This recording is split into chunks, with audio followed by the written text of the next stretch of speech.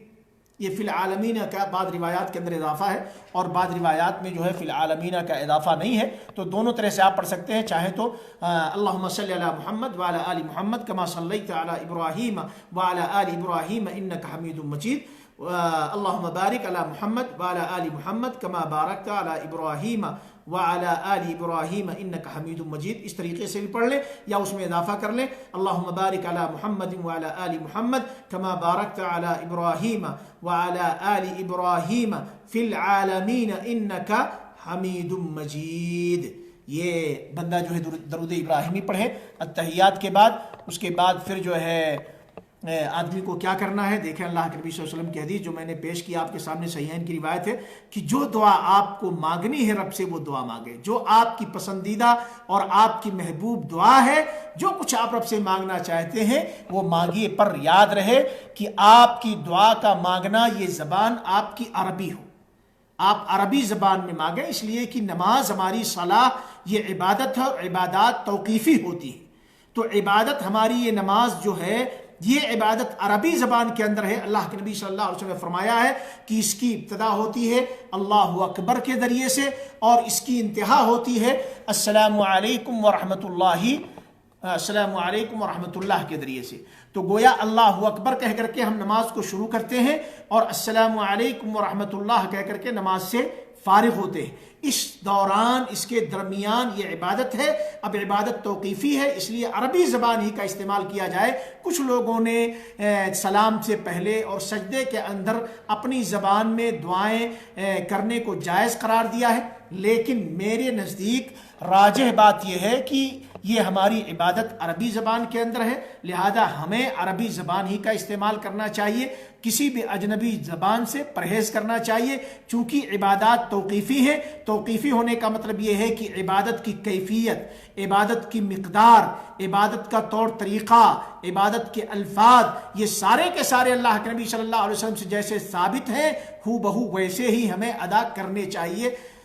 جو ہے اللہ بہتر جانتا ہے، یہ جو میں مناسب سمجھتا ہوں، جس کو میں بہتر سمجھتا ہوں، اس کو میں نے آپ کے سامنے پیش کیا ہے۔ دیکھیے اس کے بعد اب دعائیں کیا ہیں۔ قرآن اور سنت کی جو بھی دعا آپ کو یاد ہے، قرآن کریم سے جو دعائیں قرآن کریم کی آیات کی شکل میں ہیں، یاد رہے قرآن پڑھنا بطور تلاوت جو ہے سجدوں میں، رکوع میں، تشہد کے اندر، یہ درست نہیں ہے، لیکن قرآن سے سکھائی ہوئی جو قرآن کے اندر وارد دعائیں ہیں، بطور دعا آپ سجدے میں استعمال کر سکتے ہیں، بطور دعا آپ تشہد کے اندر اتحیات کے بعد، درود پڑھنے کے بعد استعمال کر سکتے ہیں، سلام پھیرنے سے پہلے، اور متعدد دعائیں قرآن کریم کے اندر بڑی جامع دعائیں وارد ہیں۔ اللہ رب العالمین نے قرآن کریم کے اندر بڑی اچھی اچھی دعائیں رب نے بیان کی ہیں، اور سارے لوگوں کو وہ دعائیں تقریباً یاد بھی ہیں۔ سب سے بہتر دعا ربنا آتنا فی الدنیا حسنہ وفی الآخرۃ حسنہ وقنا عذاب النار ربنا ظلمنا انفسنا وان لم تغفر لنا وترحمنا لنکونن من الخاسرین۔ اسی طریقے سے اپنے حق میں، اپنے بال بچوں کے حق میں، اپنے والدین کے حق میں آپ دعا کریں، دنیا اور آخرت دونوں کی بھلائی کے لیے، اپنے بال بچوں اور اپنے والدین اور سارے رشتے ناتے کے لوگوں کے حق میں آپ جو ہے سلام پھیرنے سے پہلے دعائیں کر سکتے ہیں۔ اسی طریقے سے دیکھیں خاص طور سے 4 چیزوں سے پناہ مانگنے کے لیے اللہ کے نبی صلی اللہ علیہ وسلم نے تعلیم دی ہے۔ اللہ کے نبی صلی اللہ علیہ وسلم بتاتے خود آپ کا معمول تھا کہ سلام پھیرنے سے پہلے جب تشہد میں آپ بیٹھے ہوتے تھے تو آپ 4 چیزوں سے اللہ کی پناہ طلب کیا کرتے تھے۔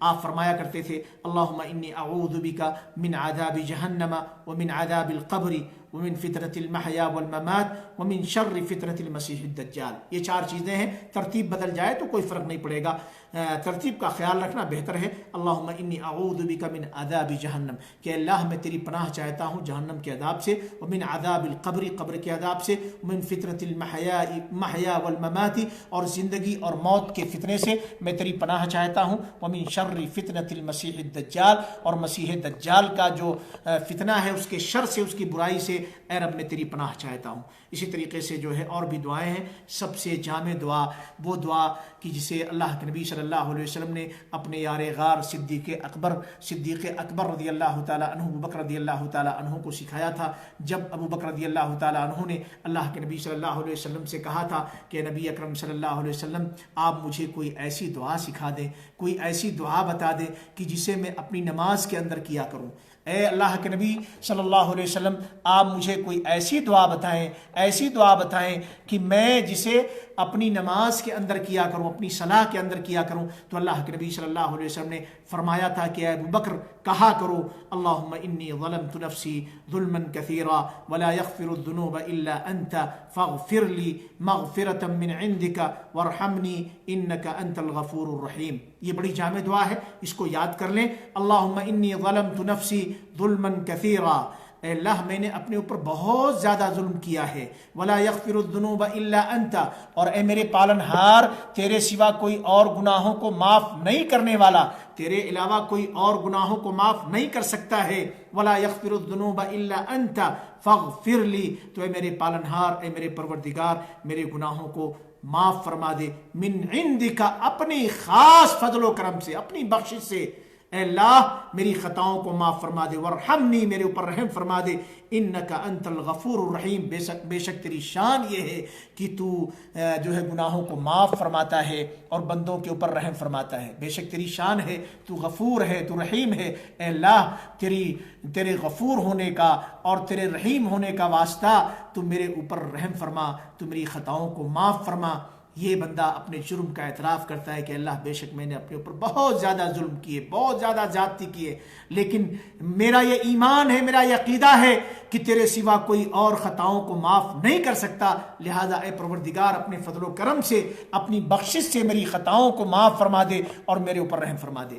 یہ جو ہے اللہ کے نبی صلی اللہ علیہ وسلم نے اسپیشل دعا سکھائی تھی ابو بکر رضی اللہ تعالیٰ عنہ کو نماز کے اندر مانگنے کے لیے، لہذا سلام پھیرنے سے پہلے اس دعا کا اہتمام کیا کریں، اس دعا کا اہتمام کیا کریں۔ سلام پھیرنے سے پہلے تشہد کے اندر دیکھیے میں نے جو پہلے ذکر کیا ہے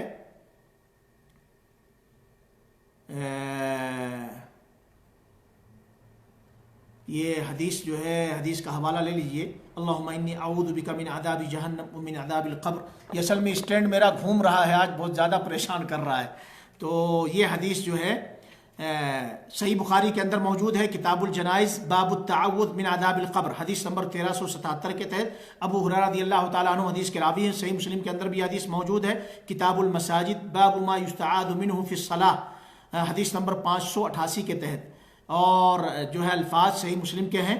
اور دوسری جو روایت میں نے پڑھی ہے ابو بکر رضی اللہ تعالیٰ عنہ کی جو دعا تھی، وہ جو ہے دیکھیں صحیح بخاری کے اندر موجود ہے، کتاب الاذان، باب الدعاء قبل السلام، سلام پھیرنے سے پہلے دعا کا بیان، حدیث نمبر 834 کے تحت ابو بکر صدیق رضی اللہ تعالیٰ عنہ حدیث کے راوی ہیں۔ اور مسلم کے اندر بھی حدیث موجود ہے، اور الفاظ میں کیا ہے، کہیں کہیں تھوڑی سی تبدیلی ہے، جیسے کبیرہ ہے کثیرہ کی جگہ پر، کثیرہ کی جگہ پر کیا ہے، کبیرہ ہے، کتاب الذکر والدعاء، باب استحباب خفض الصوت بالذکر، حدیث نمبر 2705 کے تحت، حدیث نمبر 2705 کے تحت۔ تو اس طریقے سے ہم نے آج کے اس لائیو درس کے اندر جانا کہ آدمی جو ہے جب سجدے تلاوہ کرے گا تو کیا پڑھے گا، اس کے بعد دونوں سجدوں کے درمیان جب بیٹھے گا تو کیا پڑھے گا، کیا ذکر کرے گا، اس کے بعد پھر جب تشہد کے اندر بیٹھتا ہے تو تحیات کیسے پڑھے گا، تحیات پڑھنے کے بعد پھر درود ابراہیمی کیسے پڑھے گا، اس کے بعد کون سی دعا کرنی ہے، کیسے کرنی ہے۔ اللہ رب العالمین سے دعا ہے کہ اللہ تعالی ہم سبھی لوگوں کو اپنے حبیب جناب محمد مصطفیٰ صلی اللہ علیہ وسلم کی تعلیمات کو سیکھنے، اسے سکھانے اور اس کے مطابق خود عمل کرنے اور دوسروں کو عمل کی دعوت دینے کی توفیق نصیب فرمائے۔ ہمارا مولا ہم سے وہ کام لے جس سے ہم سے راضی اور خوش ہو، اور ہمیں ان تمام چیزوں سے دور کرے جس سے اللہ تعالی ہم سے ناراض ہو۔ انشاءاللہ پھر جو ہے عبادات کی مخصوص جو ہے اذکار کی اگلی کڑی لے کر کے انشاءاللہ کل کے لائیو درس کے اندر حاضر ہونے کی کوشش کروں گا۔ دعا ہے کہ اللہ رب العالمین امن و سلامتی کے ساتھ، صحت و تندرستی کے ساتھ دوبارہ پھر لائیو درس کے اندر ہم سبھی لوگوں کو اکٹھا ہونے کی توفیق نصیب فرمائے۔ آپ سبھی احباب کا بہت بہت شکریہ، آپ نے اپنا قیمتی وقت دیا، اللہ تعالیٰ اسے آپ کے میزان حسنات میں شمار فرمائے۔ وجزاکم اللہ خیرا، بارک اللہ فیکم، والسلام علیکم ورحمۃ اللہ وبرکاتہ۔